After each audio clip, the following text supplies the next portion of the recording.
Assalamualaikum warahmatullahi wabarakatuh. Bismillahirrahmanirrahim.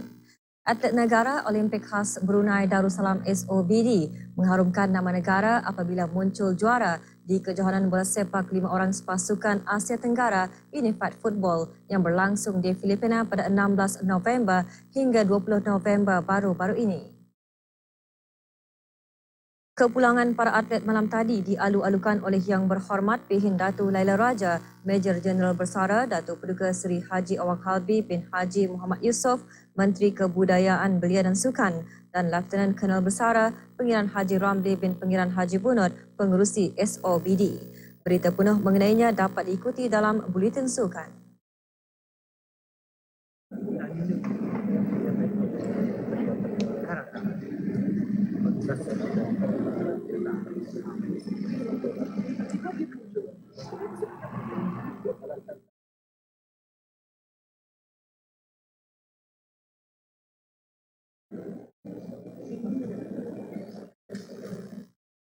Jawatan Kuasa Keselamatan Negara JKN mengadakan satu eksersis keselamatan mulai kemarin sehingga Ahad ini. Eksersis tersebut dikendalikan oleh National Crisis Centre NCC bertujuan untuk melatih dan meningkatkan keupayaan agensi-agensi kerajaan yang terlibat, terutama sekali dalam menghadapi dan menangani insiden-insiden keselamatan. Eksersis melibatkan agensi-agensi kerajaan yang bertugas secara bersepadu di pos kawalan imigresen Kuala Lurah termasuk kawasan-kawasan sekelilingnya. Para pengunjung dan pengguna yang melalui pos kawalan imigresen Kuala Lurah serta orang awam yang tinggal berdekatan dinasihatkan supaya tidak merasa cemas semasa eksersis tersebut berlangsung. Orang ramai adalah disaran untuk mematuhi arahan agensi-agensi yang terlibat dan menghindari kawasan di mana eksersis sedang dijalankan dan diingatkan supaya tidak mengambil dan menyebarkan sebarang gambar ataupun video yang berkaitan dengan eksersis tersebut. Perkara ini dikhawatiri boleh menimbulkan keadaan cemas kepada orang awam. Sebarang pertanyaan, orang ramai boleh menghubungi urustia NCC di talian 2220745 sambungan 1374 atau 2381061.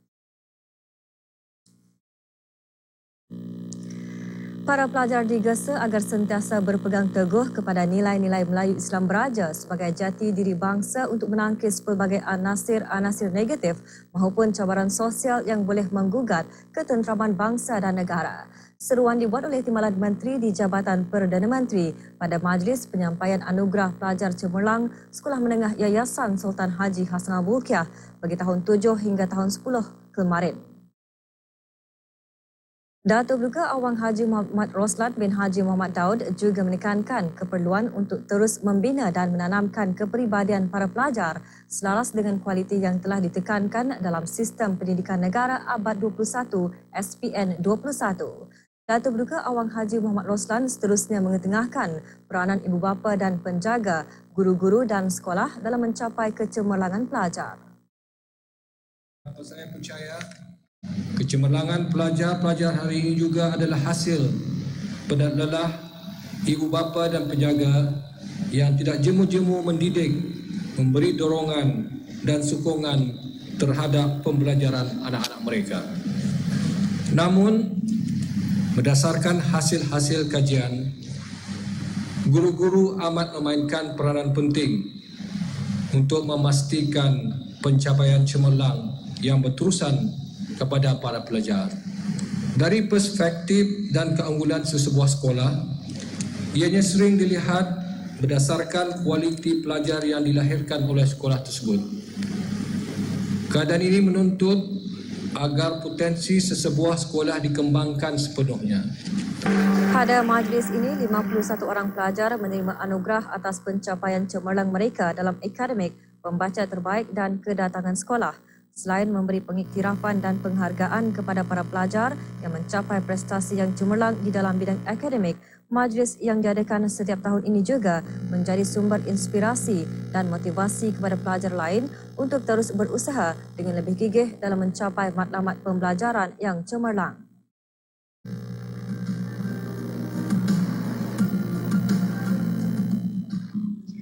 Dua orang pelajar cemerlang semasa ditemui mengongsikan kunci kejayaan mereka. Selepas pulang daripada sekolah, mesti ulang kaji apa yang dipelajari di sekolah tadi sekurang-kurangnya 30 minit. Ibu, bapa, keluarga, kakak-kakak, diorang tolong saya membuat ulang kaji pelajaran dengan macam menyoal saya. Macam biasa, mesti belajar sungguh-sungguh dan lepas tu relax dan tenangkan minda. Yang support saya ialah ibu bapa saya dan cikgu-cikgu recall apa cikgu ajar dan mesti fokus masa belajar. My parents selalu doakan saya. Bagi meningkatkan lagi pengeluaran sektor pertanian dan agri makanan, khususnya dalam bidang tanaman, berbagai inisiatif telah dirancang. Menawarkan kawasan tapak pertanian secara besar-besaran kepada pengusaha tempatan dan pelabur asing adalah antara inisiatif tersebut. Sehubungan itu, Kementerian Sumber-Sumber Utama dan Pelancongan menggalakkan para peladang, pengusaha atau pelabur asing untuk mengusahakan tapak berkenaan dengan menggunakan teknologi tinggi. Ia adalah bagi mencapai sasaran meningkat pengeluaran industri pertanian dan agri makanan kepada lebih 2 kali ganda dalam tempoh 4 tahun akan datang. Laporannya bersama Maziah Jini. Berdasarkan perangkaan, nilai keluaran pertanian dan agri makanan sepanjang 2 tahun lalu menunjukkan peningkatan dari lebih 357 juta ringgit pada tahun 2014 kepada lebih 366 juta ringgit tahun lalu. Dalam usaha meningkatkan lagi keluaran industri pertanian dan agri makanan, berbagai usaha giat dilaksanakan bagi mencapai sasaran keluaran bagi tempoh 4 tahun akan datang dari 416 juta ringgit tahun ini kepada 1,080 juta ringgit pada tahun 2020. Salah satu strategi yang dilaksanakan pada masa ini ialah menawarkan kawasan-kawasan tapak pertanian kepada pengusaha-pengusaha daripada pelabur asing dan juga pengusaha-pengusaha tempatan secara besar-besaran, iaitu ada yang ditawarkan dalam 40 hektar dan ada yang ditawarkan 70 hektar. Bagi memaksimalkan pengeluaran sektor pertanian dan agri makanan untuk pasaran ekspor, fokus utama diberikan ke atas usaha meningkatkan keluaran melalui penggunaan teknologi tinggi. Penggunaan teknologi seumpama itu menjadi prasyarat kepada setiap pelabur asing dan tempatan untuk ditawarkan tapak pertanian. Antaranya, teknologi vertical farming, aplikasi lampu LED, multi-tier closed house system bagi ternakan ayam dan baja probiotik organik. Pelabur dari Taiwan contohnya mengusahakan ladang stesen tanah jambu. Kebanyakan yang kita lihat di ladang ini adalah semua penggunaan teknologi telah diadaptasi dengan pendukungnya. Kemudian kalau kita melihat secara pengurusannya, contohnya buah batat, ladang ini mengkhususkan satu pohon tanaman itu hanya mengeluarkan 2 ke 3 biji buah tanaman. Ini adalah khusus bagi menjaga kualiti buah tersebut dari segi teksturnya dan juga kandungan gula di dalam buah tersebut. Jadi ini adalah untuk memberikan hasil yang berkualiti tinggi dan memberikan kepuasan kepada pelanggan-pelanggan untuk dinikmati ataupun dimakan.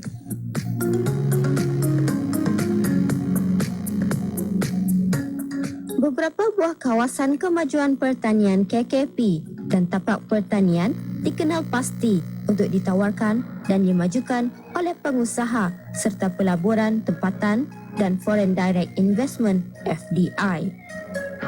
Lebih banyak tapak pertanian akan dibuka dan ditawarkan kepada pelabur tempatan dan asing sama ada secara persendirian, usaha sama atau perladangan berkontrak.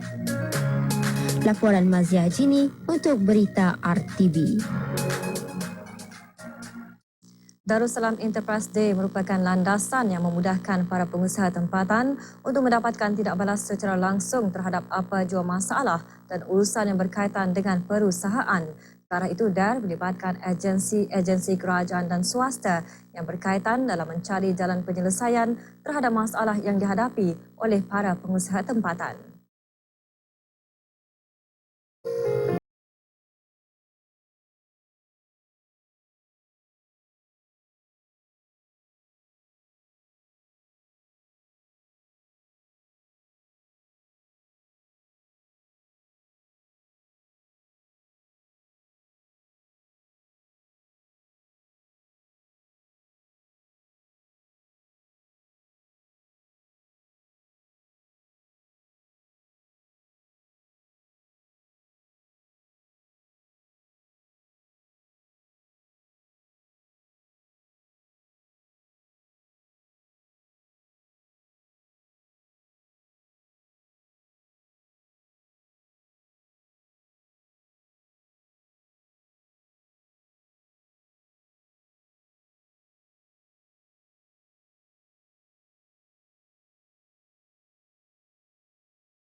Keberkesanan proses pengajaran dan pembelajaran di sekolah berkait rapat dengan iklim dan persekitaran sekeliling. Persekitaran sekolah yang bersih dan ceria bukan sahaja memberi keselesaan, tetapi ia juga menggambarkan kerjasama yang tinggi dalam kalangan warga sekolah. Komponen tersebut antara yang diterapkan oleh beberapa buah sekolah rendah dan menengah yang menerima anugerah emas dan perak Peraduan Kebersihan dan Keceriaan Sekolah 2016, anjuran Kementerian Pendidikan. Dua buah sekolah rendah dari daerah Tutong iaitu Sekolah Rendah Kiudang dan Sekolah Rendah Bakiau memenangi anugerah tersebut. Bagi Sekolah Rendah Bakiau, kebersihan dan keceriaan bilik darjah menjadi salah satu komponen penting bagi membiasakan warga sekolah sentiasa menjaga kebersihan dan keceriaan sekolah melalui penubuhan jawatan kuasa kebersihan dan keceriaan. Beberapa program dan aktiviti dilaksanakan oleh jawatan kuasa tersebut. Kita mengadakan satu program atau pertandingan kebersihan, kebersihan dan keceriaan kelas, di mana ada 3 komponen penting telah diambil oleh pihak sekolah untuk memastikan bahawa perjalanan pertandingan tersebut berjalan dengan lancar. Komponen tersebut ialah mengambil daya kreativiti, keceriaan dan kekemasan bilik darjah. Sekolah Rendah Ratai Temburong pula menerapkan nilai disiplin yang tinggi dalam kalangan warga sekolah. Ini termasuk mengendalikan aktiviti dan program mengikut zon. Kerja berpasukan diutamakan bagi memastikan persekitaran sekolah dan bilik darjah sentiasa rapi, bersih dan kondusif. Setiap hari murid-murid akan diminta untuk membersihkan kelas-kelas mereka, sentiasa memastikan kebersihannya bukan saja pada waktu pagi sebelum belajar, bahkan juga selepas rehat dan sebelum balik. Begitu juga dengan kaki tangan sekolah, sentiasa memastikan zon masing-masing berada dalam keadaan bersih. Mendidik warga sekolah dengan sifat bertanggungjawab menjaga kebersihan persekitaran sekolah antara aspek yang diberi penekanan oleh penerima anugerah emas dari daerah Brunei dan Muara iaitu Sekolah Rendah Pusarulak.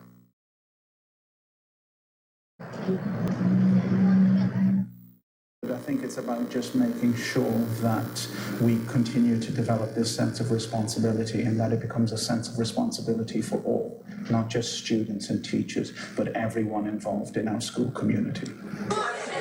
Sistem masuk bilik air yang lebih berdisiplin yang diperkenalkan sejak 6 tahun lalu oleh Sekolah Menengah Sultan Hassan Bangar Temburong berhasil mendisiplinkan pelajarnya. Sekolah tersebut merupakan salah sebuah sekolah yang menerima anugerah perak bagi kategori sekolah menengah.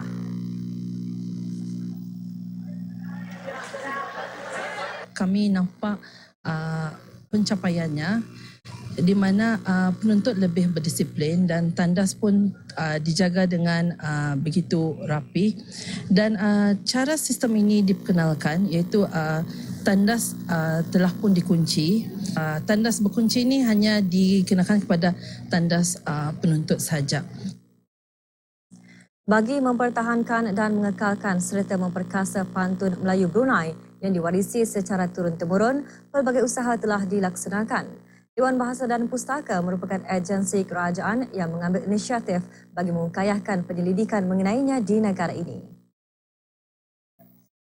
Penyelidikan melibatkan menjejaki pantun Melayu Brunei di seluruh negara yang dilaksanakan dalam 4 fasa yang bermula di daerah Temburong. Penyelidikan tersebut bertujuan mendaulatkan kebudayaan Melayu selaras visi Dewan Bahasa dan Pustaka untuk memelihara dan mengembangmajukan warisan bangsa budaya Melayu demi mengangkat martabat serta maruah bangsa Melayu serta menghargai seni pantun agar kekal menjadi warisan turun-temurun. Di samping juga sebagai khazanah milik generasi akan datang. Pantun ini jika kita tidak amalkan atau tidak kita kita akan hilang. Jadi ini adalah satu usaha Dewan Bahasa untuk mengekalkan pantun ini. Jadi saya berharap projek pantun ini akan terus berjaya kerana kita sangat-sangat berharap pantun ini akan dapat telaratkan ke pesisir Borneo. Kerana apa? Isu global sekarang ialah salah satunya ialah culture war, atau peperangan budaya. Konflik yang berlaku sekarang di masyarakat kerana pemilikan perbezaan idea, falsafah dan cara berlaku. Pada masa yang sama, peperangan budaya ini menyasari terhadap pemilikan budaya. Nah, apa yang saya masukkan di sini ialah peperangan budaya itu lebih merujuk kepada pemilikan. Jadi kalau kita tidak bertindak untuk menyelusuri pantun-pantun ini ke pesisir Borneo, maka kita akan kehilangan pantun-pantun yang miliki. Projek ini diharap akan memperoleh nilai tambah kepustakaan dan pendokumentasian pantun Melayu Brunei dan rujukan dalam penyebaran ilmu, khususnya kesusastraan dan kebudayaan Melayu dalam bentuk percetakan serta kajian awal sebelum menjejaki penyebaran pantun Melayu Brunei ke Kepulauan Borneo. Kita ikuti maklumat gangguan bekalan air bermula 9 malam ini di beberapa kawasan di daerah Brunei dan Muara.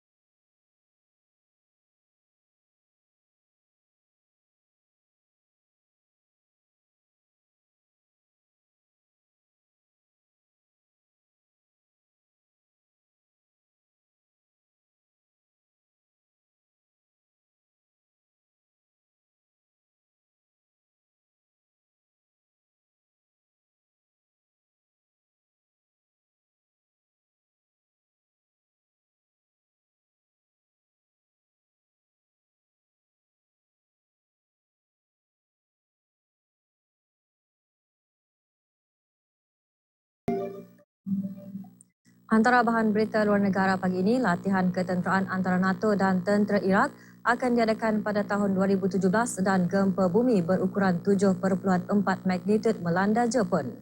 Bahan berita mengenainya menyusul selepas ini.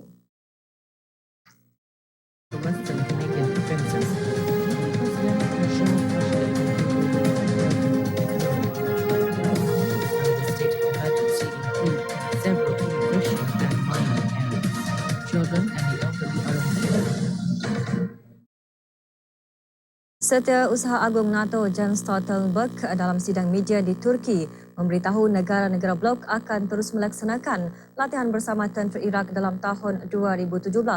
Latihan bertujuan bagi sama-sama menumpaskan kumpulan pemisah di negara itu. Setiausaha Agung NATO berucap semasa sesi perhimpunan parlimen tahunan NATO yang diadakan di Turki. Menurutnya, kegagalan rampasan kuasa di Turki dalam bulan Julai lalu merupakan pengajaran bahawa demokrasi dan kebebasan tidak boleh dipandang sewenang-wenangnya. Manakala dalam hubungan bersama Rusia, Setiausaha Agung NATO menegaskan tindakan yang diambil NATO merupakan komitmen antarabangsa negara berkenaan. Sementara itu, beberapa dialog bersama antara NATO dan Rusia juga akan diadakan dalam usaha bagi memperkukuhkan pertahanan negara tersebut. Will make the transatlantic bond even stronger. Dialog berkaitan dengan hubungan ekonomi antara Jepun dan Argentina antara yang dibincangkan dalam lawatan negara Perdana Menteri Jepun ke Buenos Aires. Menurut Perdana Menteri Jepun Shinzo Abe, dialog hubungan ekonomi bersama antara Jepun dan Argentina antara yang dibincangkan bersama rakan sejawatannya Mauricio Macri. Kedua-dua pemimpin negara juga bertukar-tukar pandangan mengenai beberapa cabaran yang dihadapi oleh komuniti antarabangsa.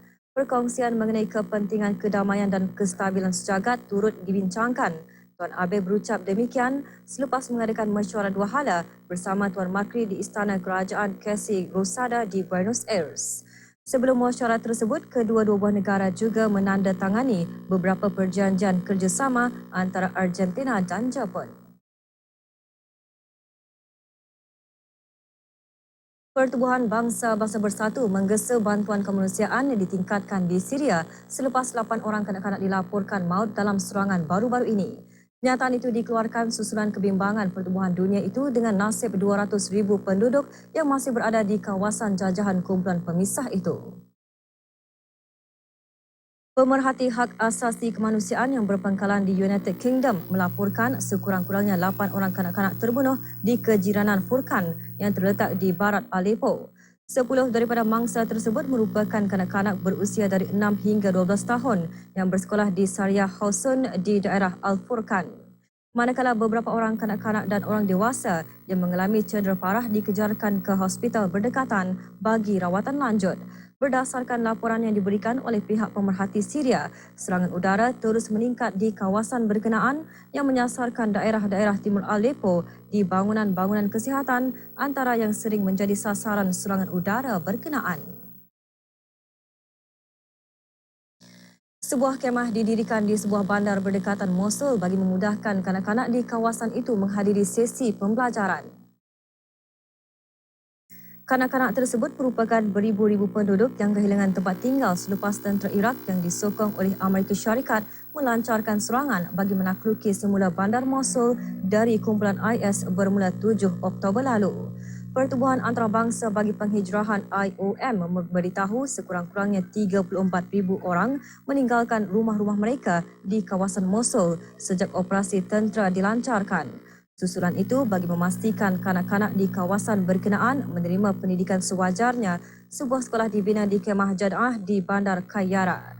13 orang guru wanita antara yang ditugaskan di sekolah kemah tersebut.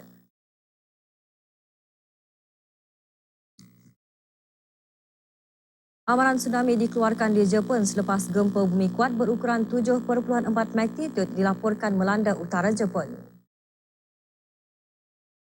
Menurut agensi meteorologi Jepun, amaran tsunami dikeluarkan di pesisir utara Pasifik negara tersebut selepas gempa kuat melanda utara Jepun.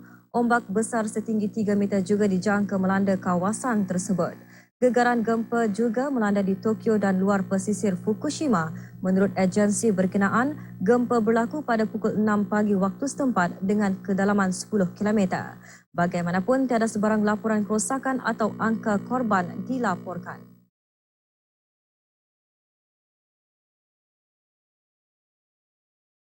Rangkuman dunia pagi ini, 8 orang kanak-kanak maut dalam serangan udara di Syria dan utusan Pertubuhan Bangsa-Bangsa Bersatu menggesa bagi bantuan kemanusiaan di Syria.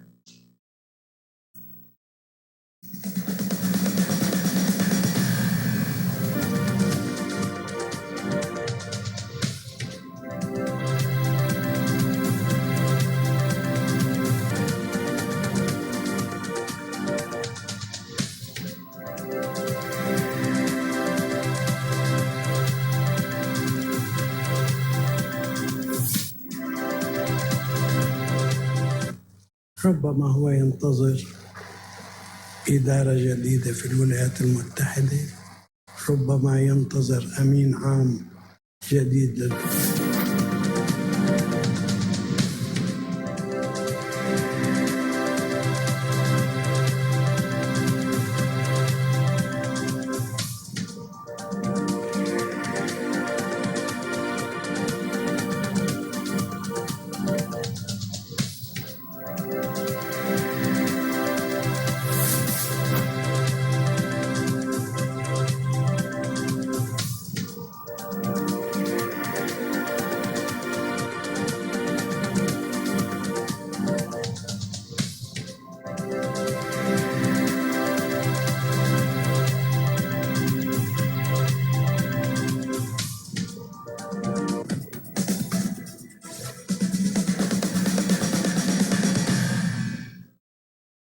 Dengan itu, sekian berita. Ikuti Buletin Sukan pagi ini bersama Haji Muhammad Daud. Assalamualaikum warahmatullahi wabarakatuh dan salam hormat.